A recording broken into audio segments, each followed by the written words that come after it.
Welcome back to Christian Doctrine and Systematic Theology. In our last session, we discussed the sources of doctrinal belief, and we discussed the target model for determining how essential a particular doctrine is. One's worldview dramatically impacts how we approach doctrine. So we will now briefly discuss several alternative worldviews.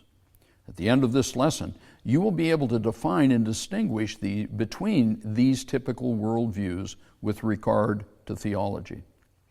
The first worldview I'd like to discuss is atheism. Now, the A means no, theos is God. And of course, this is the belief that God does not exist.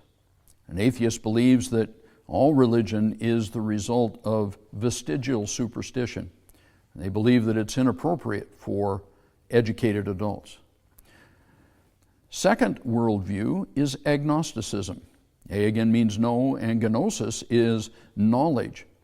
So an agnostic admits the possibility of God, but believes it's impossible to know. To claim agnosticism is to claim no knowledge of God. I often think agnostics would simply rather not think about it at all. Our third worldview is pantheism. Pan means all, theos again is God. And so the idea is that all is God, or everything is God. There's no personal God, since everything is God, and God is in everything. And because God is in everything, you and I are God. We just don't know it. This is common with many New Age beliefs. Next, we want to look at polytheism. Poly means many, theos again means God. This is the belief and worship of more than one God. It's common in most pagan religions, and it was predominant in the Greco-Roman culture of the first century. Another view is dualism. This is where two opposing substances or powers, neither of which is reducible to the other, interact. You might think of it as two upsetting forces of equal power. The yin-yang of Chinese spiritualism is an example of this. But it also manifests itself in theology, where God and Satan have equal power, and the fate of the universe is really up for grabs. And this lie rears its ugly head often, and has just recently shown itself in some culture. Deism is the idea that God exists but is not personal. God cannot be known.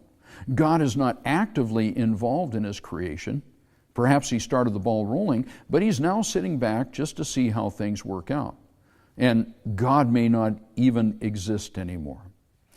We may say that we don't believe in deism, yet oftentimes we act as if we are deists. Well, theism is the belief in a personal, omnipotent, omnipresent God. The theist believes that God is knowable and that God is actively involved in His universe. Well, I certainly hope we're all theists here. But we need to act the part. We need to believe that Jesus was telling the truth when He said, "I will never leave you nor forsake you." Our working assumption is that you have a theistic worldview. The theism is the belief in a personal, omnipotent, omnipresent God. Next time, we'll be talking about the essence and attributes of God.